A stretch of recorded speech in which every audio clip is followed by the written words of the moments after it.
Hello, everybody, and welcome to our podcast called Safe Space. My name is Victoria Hernandez, and I'm a double major in PR and Chicano Studies. I graduate this semester, and I'm super excited to graduate. And with that being said, I'm going to let the rest of the group introduce themselves. Hello, everyone. My name is Kaitlyn. I am a fourth year as well. I'm going to be graduating along with Vicky. I'm super excited for that. I am a psychology major and can't wait to see what the future has in store. Hi, everyone. My name is Alleya, and it's actually my second year here in Cal State Fullerton, and I'm currently majoring in sociology. Hi, everybody. My name is Giselle Espinosa, and I'm a first year bio major. I still have a long way to go, but I guess it's pretty exciting.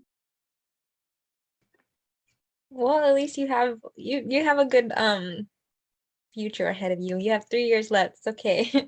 So we're gonna go ahead and get started with the questions. The first question he wants us to go ahead and answer, what wants all of us to answer, is to provide some examples from the modules for the podcast project, and how and why did those examples of the podcast episodes that we listen to and study provide good strategies, practices, and ethics that inform the creation of this group's podcast.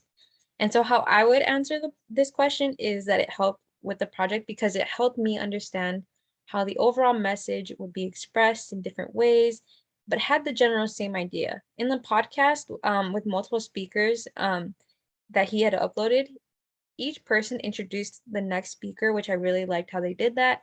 It also allowed them to tell their message and their story of the topic firsthand. I believe when they add more of their personal story, it added more of a message and made it a little bit more personal, and people were able to resonate and also just create a safe space with the people they were talking to. That can really resonate with the story in the podcast. So I did really enjoy that, and I thought that was helpful. And yeah. I really like how you pointed out safe spaces, especially because that's the title of our podcast, but as well as because I think that it's an essential component in a podcast. But as well as I also think that the podcast episodes that I listened to and studied helped me further understand how to properly execute different ideas and responses without interrupting others while they are speaking, which is essential when it comes to the creation of the group podcast like ours. And everyone wants to share their thoughts, but with the examples, we're able to further know how to formally organize the podcast. Victoria, what is your intake in this? Yeah, kind of going off of you, Alleya, and Kaitlyn, I agree with you both. Like, it's super important to create that safe space. And for me personally, what I learned from the podcast episodes is how important it is to kind of be organized, right? Like, there's 4 of us, so we have to make sure we're allocating time for each of us and making sure we're not overpowering each other. And like you said, Alleya, just letting us all have our moment to speak with clarity and not having any interruptions. And also just being comfortable with sharing our experiences. Sometimes our Chicano Studies courses tend to get a little deep and personal. So it's really important to create that safe space in our podcast like we're doing now, but just in general, like in school or with our peers, creating that atmosphere, right? And so that being said too, I also really enjoyed Dr. Obando saying, like, it's not about being right or wrong, it's about sharing what you've experienced. And so that's an advice that I'm taking with myself in this podcast, but also as I move on in my career. So yeah, what's your intake, Giselle?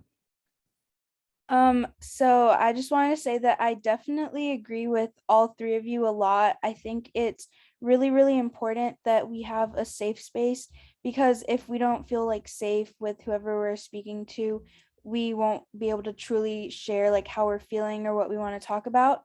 And I think that the podcast and the examples and stuff definitely helped me see like how we should go about this like project, because I've never recorded a podcast. I don't know if any of you ever have.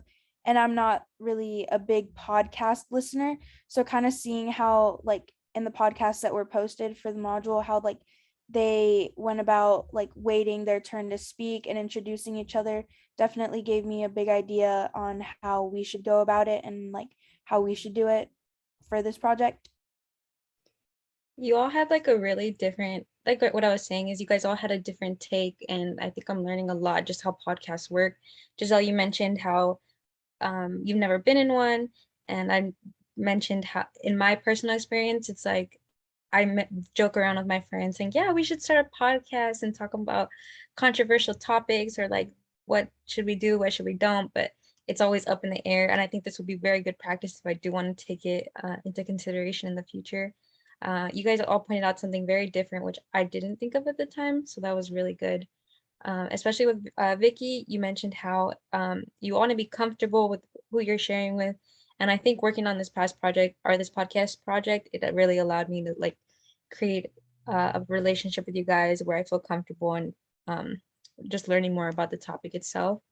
So the next question the professor wants us to answer is to define CentralAmericanismo, and how and why do public forms of celebration allow for performing identities that are both local and transnational. So how I would answer this is, in general, public forms of celebration allow for individuals in the community to express and also find out about who they are. In the reading, the performing CentralAmericanismo, it highlighted an important festival that was vital in the community that we all read. It was the Chofeca Parade that stood for Confederación Centroamericana. In this reading, it states, and I'm going to quote the reading, it stated that the Chofeca Parade is shown here to be a vital site of identity making, becoming a dynamic arena where identities are forged, enacted, contested. Without these public spaces, it is hard for individuals to find out who they are. They tend to feel isolated or alone, and they experience all of these, have all these experiences, but they have no one to share or resonate with. So I believe when we have these public forums, it makes it seem as though they're not alone, and they have these environments to go ahead and express out who they are. So I'm very grateful that the Chofeca Parade allows these individuals to go ahead and have people like I find who they are. How would you express it, Alleya? Or how would you answer this question?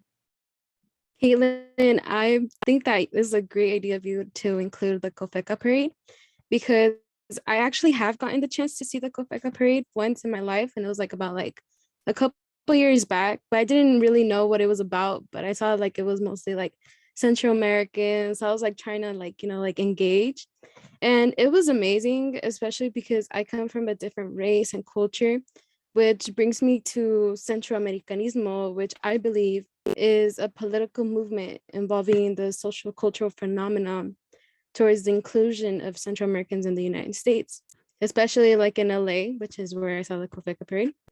And a great example of the demonstration of CentralAmericanismo is the reading that we actually read from Cárdenas, performing CentralAmericanismo. She includes events such as Miss Universe, Miss El Salvador, and the local Miss Cofeca pageant. And I believe that these pageants include Central American popular culture and many folk symbols that are combined with contemporary discourses on the nation and femininity, which really represents their own culture. Victoria, what's your intake? Yeah, Alleya, I'm so like that. I think it's so cool that you've actually gotten to experience the Cofeca Parade. I'm a little jealous. I feel like I need to get down there and see it myself. Especially, after reading the Cárdenas reading, I think it's really opened up my eyes to realize how important public celebrations and showing those identities in the big screen, not necessarily the big screen, but in public spaces, how imperative that is for Central Americans' identities. So going off the reading, like y'all, I'm specifically talking about Plaza Morazán, specifically because it's originally located in El Salvador, But you can find like Plaza Morazan kind of a little bit all over where Central Americans are. And by doing that, you're giving them a public space to find their identity and to kind of be like, oh, hey, like that represents me. That's where I'm from. And so not just having it in El Salvador, but in LA or wherever they are, I think that that's really benefiting them and helping them form their identities. And I kind of talked about this with the Padlet we did like a couple weeks back, and how important it's been for me to have like public spaces that represent, you know, my Mexican identity. And so for me, that's literally just going down to like Northgate because it's literally in a Mexican plaza. And so I completely relate and understand how important it is to have these places and just really show that. And kind of just getting a little quote from the reading, the production of these acts of commemoration therefore spatially syncs the diaspora symbolically with the isthmus, further blurring the binary divisions of geopolitical spaces and forming a Central American transnation.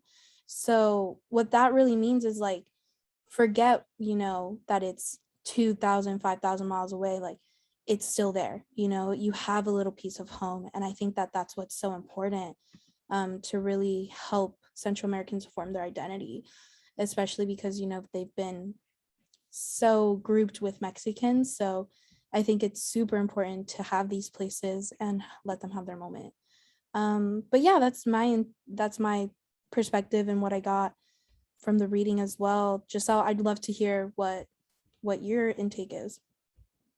I totally agree with a lot of what you said. I think pretty much all of it, and how the different things like the Gofeca parade and stuff can give the Central American people like a sense of identity, and like, you know, seeing people like them and stuff, because, you know, coming from wherever they're from, like whichever country, and then coming to somewhere like the United States, I feel like it's something that's definitely hard. It's like a big change, and they aren't always going to be treated like, you know, the best. They're going to be like overlooked and stuff, which is like, I feel something that most of them go through, which is why like having places for them like that kind of celebrates their culture is a good thing, because it can give them a sense of like belonging, you know, and like this large sense of community, kind of connecting back to so many earlier topics that we've gone over throughout this class, and how like just community is such like an important aspect of our lives, and it's something that we should all feel like, you know, when it comes to our identity and community. And like you said, you're like Mexican, I'm also Mexican, so I like relate to this because, you know, growing up I would love going to like Plaza Mexico and stuff like that, or literally just like the grocery store like Northgate, because I just loved being surrounded by people who are part of the same culture as me. You know, it like definitely helped me form my identity and who I am, and it made me feel like I belonged somewhere, you know? I totally agree with that, Giselle. I really do. So I'm glad we saw eye to eye on that, as well with Kaitlyn and Alleya, but I totally agree with that. Yeah, you guys all brought up really good points. Like Alleya, I'm actually too very surprised that you went to the Trafalgar parade. If you have pictures, I would definitely want to see just to get some experience on that. And then Vicky, you noted that like it was like a piece of home, but in a local setting. And I think that was an important thing that you noted, or you stated, because again, you mentioned Northgate, and it's like I come off as like I'm not Mexican, and I have a very like white passing, I would say. So a lot of people like dismiss me and like assume that I'm not Mexican. I would go to for instance, like I would go to the swap meet, for instance, and they're they would generally approach me speaking English, and I understand Spanish. I could speak Spanish, and I think but going to these places, it helps me like find my roots and just become one with like where I'm come from, instead of just, you know, being dismissed as not Mexican. So going to these places has gives me that little piece of home. So thank you for noting that, because it did really resonate with me. And then Giselle, yeah, you said sense of community, and I think that just ties up everything we've been studying or going over in the class.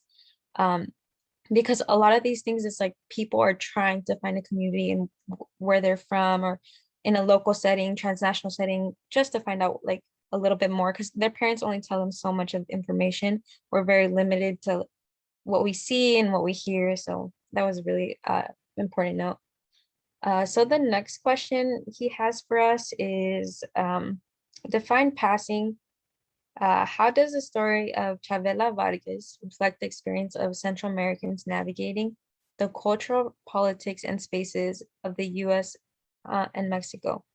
So first off, I wanted to know, this is kind of not answering the question, but I did ask my grandma if she knew who Chavela Vargas was, and she's like, yeah, I love her. She was amazing.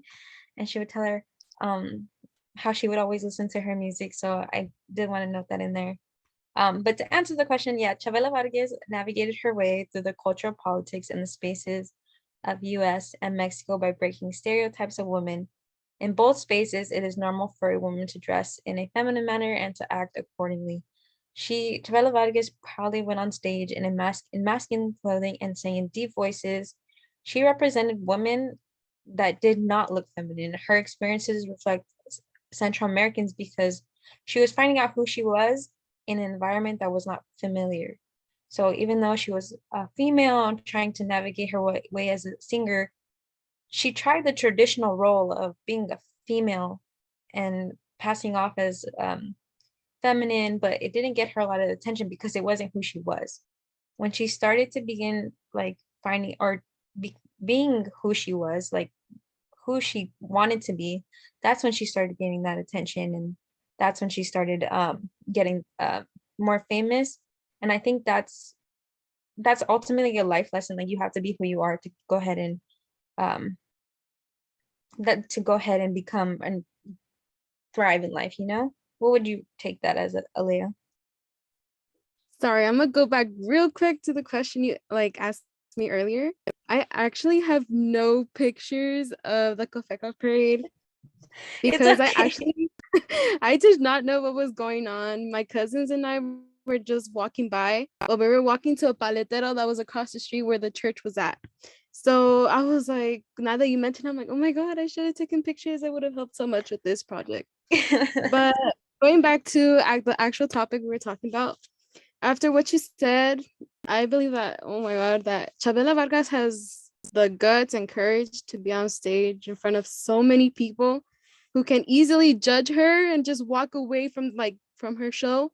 And I believe it was such a good way to show the person she actually was, like herself.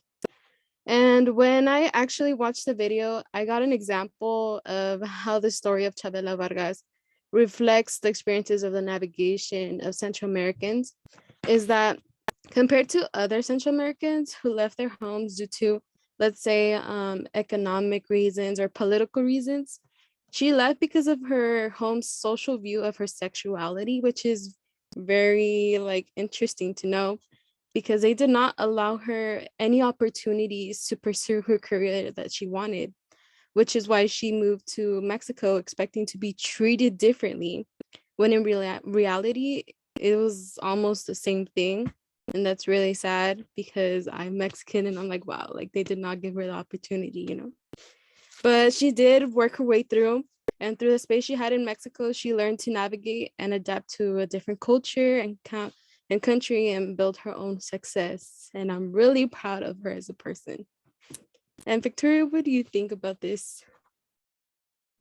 Yeah, I mean, Chavela Vargas is so strong, such an icon, and honestly someone to look up to, right? She was breaking stereotypes, she was bending gender identities way back when, you know, and we think it's hard now.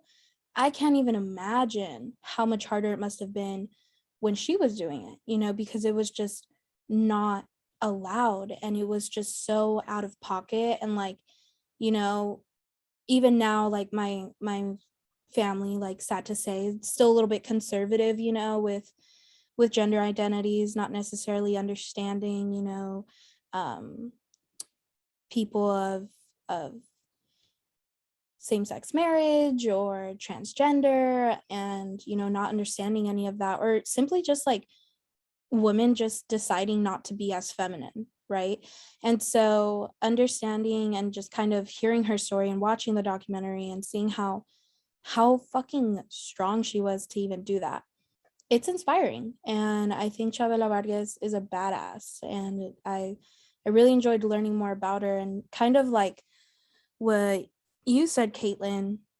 um my family knows about Chavela Vargas, but like they love her and they listen to her and stuff. And it was so funny because on Mother's Day, which was Sunday, well, American Mother's Day, yesterday was Mexican Mother's Day, but on Sunday, like we were just listening to music on Alexa, like, you know, Amazon Music, and they started playing Chavela Vargas, and I was like, oh my god. And then everyone started singing, and I was like, oh my god, this is crazy. It's like all my worlds colliding into like one, you know. School life went into personal life, and I was like, whoa. But yeah, enough of that little rant. How I kind of see passing and how I relate it to Chavela Vargas, right? First, I'm going to go ahead and define passing and what I've always thought it was, which is, to me, when I first heard it and when I first learned about it, passing to me has always been people who are, you know, Mexican, Dominican Republic, or Black people, all of those, everyone, you know, that's your ethnicity, that's your race, but your skin tone is lighter. Therefore, you're passing as a white individual. And so that's kind of how I've always defined the word, and defined the term. I don't know how y'all have felt about it. If you guys want to kind of chime in, like disagree or agree with that, any of y'all? I completely agree with you because it's a lot for one to take in because like, you know, like I'm pretty white and I'm Mexican, but like, you know, like people would automatically assume, oh, she's just whitewashed or something like that. And it's sad to see that because in reality, you're not, you know? No, I literally get that, and I feel that to my core too, because I'm a little white too, and sometimes too, like I feel like I talk really white, like I can have like I can sound that way, and I don't really like it, but you know, yeah. But Kaitlyn, do you want to kind of jump into? Yeah, like I had an experience where me and my boyfriend were walking and he has like a darker skin complexion, but he's Filipino. And again, I'm Mexican. I can understand it. I can speak it. I do have a little bit of a accent when I speak Spanish, but overall, I would say I'm pretty good. And a gardener came up to me and he like completely dismissed me, didn't talk to me, and started talking to my boyfriend in Spanish. And I don't know. And then my boyfriend was like, he looks at me like, help. And then as soon as I started kind of talking in Spanish, he like totally redirected his energy to me. And I don't know, it's just like, I know I don't come off as Mexican, but it's okay. I totally relate back to what you guys said about being told that you're whitewashed, or like how you feel that like you sound like white, or you're told that you talk like a white person, because I've heard that so many times. And you know, it like it doesn't bother me anymore because you know I've kind of just heard it so much, which I mean I feel like I shouldn't kind of just like accept it because it's not who I am. You know, I'm not a white person. I'm like me, you know, I'm Mexican. But I think it's crazy how like that's like something we've all experienced, you know? Yeah, no, I totally agree with you, Giselle. And like, um, I kind of like always get upset at it too, just because, you know, I'm not white and I don't reap those white privilege benefits, right? And yeah, so I totally agree with all of y'all, and I'm glad that we kind of all have similar experiences. It's not until they hear me speaking Spanish they're like, oh, like she's Mexican, you know. But yeah, Yeah. so yeah. So with that being said, connecting this to Chavela Vargas, to me it's kind of like she was, you know, she came over to Mexico from Costa Rica because she couldn't pursue those dreams over there, due to her identities. And it's like she was passing, but not necessarily for, you know, she was trying to pass as a woman, but then she realized like it's like, nah, this isn't me. This isn't true who I am. And it's almost like she had to create her own safe space, and she had to create that identity of being okay. And like even the fact that she came out as lesbian way later in her life, when she was kind of already, even through her songs, portraying that she was into women and same sex, like all of that. It kind of mind boggles me, how much we kind of have to suppress within ourselves to please other people. And I think it's sad, but it's also just unfortunately the society we live in. And that's just kind of how it is. And without education and kind of normalizing everything, we're never going to get past that. And I think specifically because we are a Latinx community, there's still that mindset of, like, that's not normal, this, and that. So yeah, that's kind of how I relate passing and Chavela Vargas, which is like kind of two really different topics, right? But I kind of like that we were able to connect it to each other. But yeah, that's what I had to say. Sorry, it was kind of long-winded, but just so I would love to hear your perspective. So I was going to say that I totally agree with you, Vicky, about how Chavela was super courageous, when it came to expressing herself and who she was, especially like for the time period that like all of this was going on, because that was like a while ago, and like it's better now, but it's definitely something we could still work on, but back then it must have been like extremely horrible, because like what Alleya said, she left because she was not able to pursue like what she wanted to do because of her sexuality, and she thought that coming to Mexico would help her do that, and obviously there wasn't really much of a difference, which is very sad and like heartbreaking. And so I said that her experiences like are related to those of many different Central Americans, because like many people like her like left their country to go somewhere else to, for more opportunities, live a better life. But obviously they weren't able to get that because they're not being accepted for who they are, when it's honestly something they can't control. Like, and it's very sad. So that's why I think that like her experience is related to those of others, because like it's like these life challenges that they're met with that they didn't expect, but they kind of have to deal with no matter what. And it's, I feel like it's kind of hard for them, and it adds more it like makes it harder, like going back to like other questions and stuff, like the question before, it makes it harder for them to feel that sense of community, or like find their identity, because they're being told like what they can and cannot do, or who they can and cannot be, because they're just constantly being like criticized. Yeah, see, like going back to the first question, how I answered, like I feel like we're all kind of putting our own input, and it's like teaching me so much from like what your take is from the question. And like for instance, Alleya, you mentioned how Chavela Vargas left because of a social view of sexuality, but it's like we're seeing it like in the story, but this happens to people on a daily basis, where they're leaving home, or they're leaving their country to become something else, or to get away from the stigmatization of like, oh, my parents aren't accepting me, like I need to go and find out who I was. That's still a normal experience for everyday people. And it's kind of sad to hear, like Vicky said, there's a time difference, but it's still happening. Like, yes, times are harder now, but there's some parents that are still living that conservative mindset, like Vicky's parents. She's still having to live with that more conservative parents, but there's people there um that are living with these conservative parents, and they don't feel like they have that sense of community, like what Giselle was saying. And it's really sad. So these public spaces, again, this is why it's important that they're public, so that way people that are feel like they're being hidden or alone, they can go there and to express themselves. So Yeah, I totally agree with that, Kaitlyn. And like, even like just going to the LGBTQ community really quick, right? It's like, that's why they created that community, to have that safe space. And I think it's beautiful because like, we're seeing times change slowly but surely. And I just pray and hope that we create a safe space for Central Americans. But that comes with education, and that comes with educating everybody that they're literally not Mexicans. They are Central Americans. And that's like a really huge thing that we have to just hit home, you know?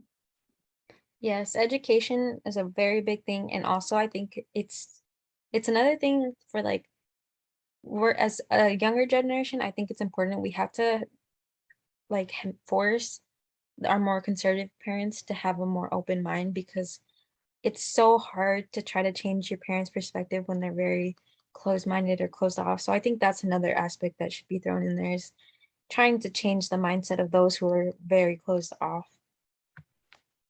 So the next question that we have to answer is from the Jessica Salgado and Roy Guzman. Write one of them. How does one of those poetries allow us to express the contradictions and beauty of Central Americans' lived experiences? And state what our favorite one was. So my favorite poem from the Jessica Salgada is The Brown Girl, because she highlights the daily experiences of young Latinas and Latinos.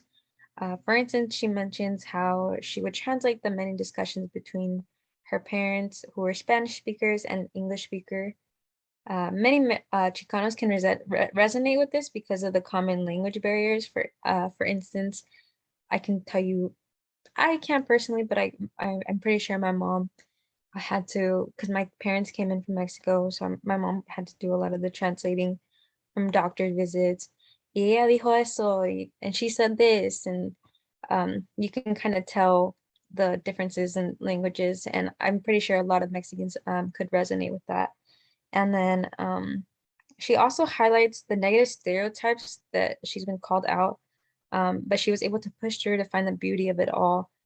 So for instance, she were called, she was called a wetback and those negative negative words that she was called. And I think so many Mexicans and Latinas and Latinos can resonate with that, because based off the color of their skin or how they speak or how they act, they're put into these stereotypes of like, oh, she's Mexican, or oh, this and all that. And it's like, we shouldn't really, I think she's making a poem to find the beauty of it all and make an art of it, because at the end of the day, it's like, it's her experience, but she's choosing to voice it and make her own art out of that negative experience. So I think that's a very good thing. So one poem that I want to highlight is kind of just what we can take just for the future. I'm not very good at writing, but I tried. So I stated, every day we walk into a new chapter of our lives. We take every step and take a full dive. We are never sure with what is to come, but there are many things that we have yet to become. We have made it this far in our new path. We make every decision that will guide us on track. So I think that was a beautiful thing. So even though we don't know what is to come or what is behind us as well, like looking into the history, we have so many things that we can become, and every decision that we're choosing to take, like the poet Jessica, she's creating the art and creating a path for herself to make beautiful art. How would you take this question, Alleya? I really loved everything you said, like how you mentioned common language barrier. It just gave me like instant flashback. Like, like I grew up like 4 or 5 years old. Like when I already like learned how to read and everything, I started translating documents and everything to my parents. And they're like, but what does this say? And like, I'd be like, I do not know that word. Like, and it was like really hard trying to like explain everything to them. And that really like, it was like good to hear that. But back to like the poem wise, I feel like poems really tell a lot in just a few sentences. Just looking at your poem, Kaitlyn, I really thought of myself when I read your poem, because at the moment I'm thinking about moving out. Like it's been COVID these past 2 years, so I haven't really moved out. But like recently, I was like, I really do want to move out, and I'm planning to do it this summer. So like, it's just trying to follow a new path. So my favorite poem from Jessica Salgado is Amor Eterno. It's just thinking about it still gives me chills. Oh my God, that was such a good poem of hers. Most of her poems were very sentimental, but this one in particular related to my life much more than the other ones because this song I dedicate to my grandma that passed away. And you know how Mother's Day just passed by, so I was just like, oh, it was just more sentimental. And poetry allows us to describe and write our feelings or the stories that have made us who we are. It can help someone get in touch with their culture because they're able to describe to others their experiences and thoughts. Now I'm gonna bring up my own poem that I wrote. It's titled Abuelita, and I'm sorry guys, I'm not a writer. Don't judge me.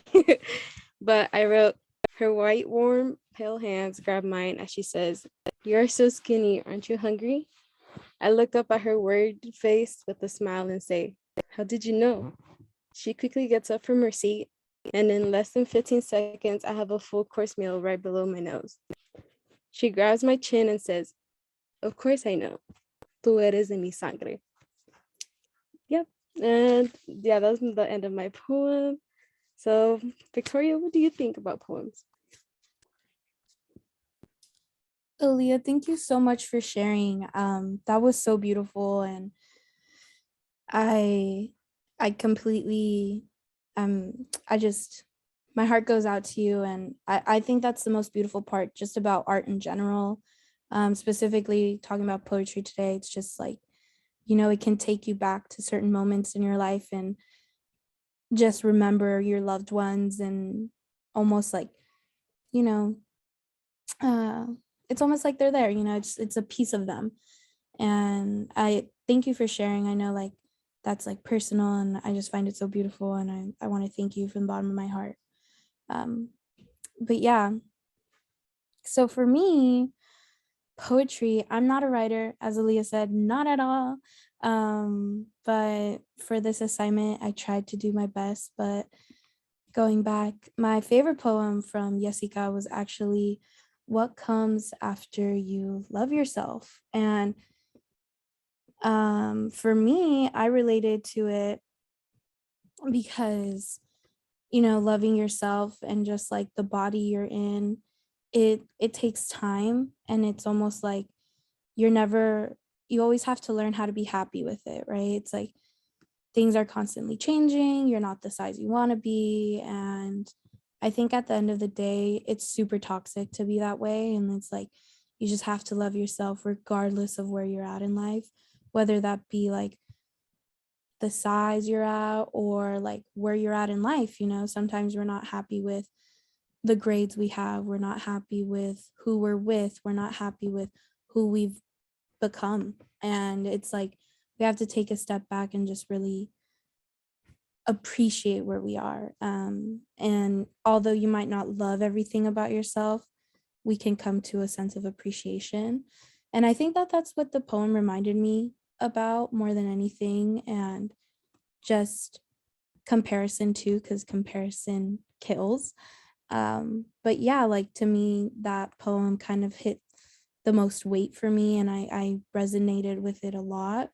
So I really appreciated just hearing that and getting to know Jessica, because I've never heard of her before this class. So it was really cool. Same with Roy Guzman. I really enjoyed listening to his poetry and his experience, right, as a Honduran, and even both of them being Central American. We just kind of hear their perspective and their lives and how their experiences have shaped them, and I think that's beautiful. Um, but with that being said, I also tried to write a poem, and I'm just gonna go for it, but it's not the best, but here it goes. Educada, aferrada y cansada. Educated, determined, and tired. Sentí todo esto y más durante el último semestre. A veces lloré y dudé, pero nunca fallé. Being the first to graduate from tu familia es una alegría, pero esa alegría se me hace fría. During the semester, todo se me hizo imposible, pero aquí estoy. Con mis ojeras más grandes, mi estrés más alto y mi cerebro más cansado. La universidad was just the beginning. Ahora sí empieza la chinga, que es la vida. And for me personally, this semester was like, I mean, it was hard, mostly because it was just so there was just so much going on 24/7, and I felt like I was just tired all the time, and I didn't get to appreciate everything that was going on, and especially it being my last semester, it was bittersweet. But I think this poem kind of encapsulates everything I've been feeling and everything I've felt. And I don't know, when I wrote it, I was like, yo, this sounds kind of fucking depressing, but that's just what I was feeling, right? And I think that I have to appreciate that and love that about myself. And my favorite thing that I wrote was like, ahora sí empieza la chinga que es la vida, because it's like, it's true, bro. Like, this is honestly when everything starts, and it's scary but exciting and bittersweet. But yeah, so like that was my little part. Giselle, I'd love to hear your poem, to be honest.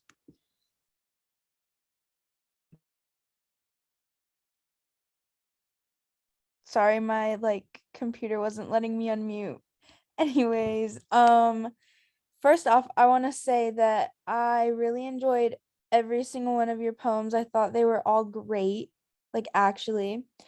And okay, so my favorite poem by Jessica was Brown Girl, because I felt like it talked about like her own experiences, and even though they were her own, I feel like a lot of us definitely could like relate to her, like like what Kaitlyn said about the translating documents and things like that. Like it's something that lots of us like grew up doing. And so I just really liked it because I felt like it was very relatable. And she kind of just talks about like the good things and the bad things.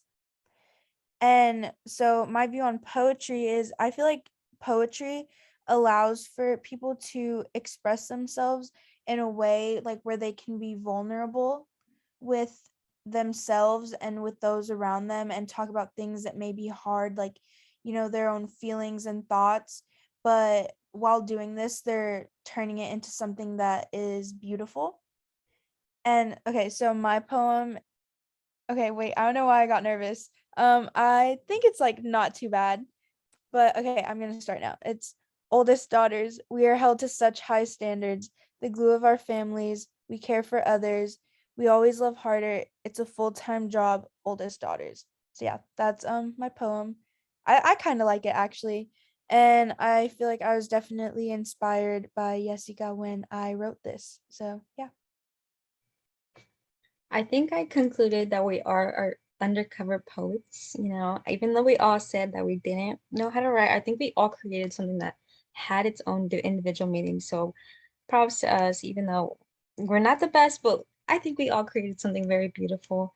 And yeah, Alleya, I hope you do move out and everything just goes your way in the best positive way ever. And I wanted to know that I believe it was in Alea's poem. It was like you mentioned about how food and it's she grabbed your chin, and I think that's a beautiful line because in the Mexican culture, food is like a love language. So I think that was just so beautiful in itself. So thank you for sharing that. And then Vicky, you noted about body image. Yeah, I don't think we're ever going to be satisfied with our appearance. We it's body dysmorphia. Like I go to the gym. I'm not the best and not the fittest, but like, oh my goodness, I've met this person. He's extremely fit, and to this day, he's like, I hate how I look. So that just goes to show we can look X type of way. We're never gonna be happy. But yeah, and then your poetry, yeah, you're taking what you felt and you made it into art. Like with your whole graduation experience, you're making the graduation is one part, but now you have the rest of your life. That's the hard part, so that was a beautiful line in itself. And then yeah, Giselle, like again, I think you're a poet too. You didn't really show, like, I think you didn't really like give yourself enough credit, because good job. I think the oldest daughters have like a very, for in terms of translating, that's their main role. So yeah. But yeah, I just want to say thank you guys. I think I learned a lot from you guys, and I liked your different takes on it. So thank you guys. Can I just say that I'm so glad that we ended things with our poems, because that's just, I feel like it just really like brought us together, in different ways. Like, congratulations to Vicky for almost graduating. And then I also wanted to point it out, like Giselle's poem, because I am also an oldest daughter.